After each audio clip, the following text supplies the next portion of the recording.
Bila ada konflik melibatkan DAP, Rauf mesti tegas dan dilihat ambil tindakan.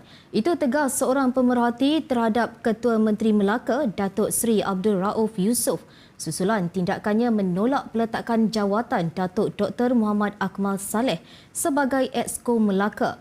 Menurutnya, keputusan tersebut tidak boleh dilihat sebagai langkah pentadbiran biasa. Sebaliknya, mencerminkan sama ada Rauf benar-benar berani menggunakan kuasa atau sekadar menguruskan tekanan politik.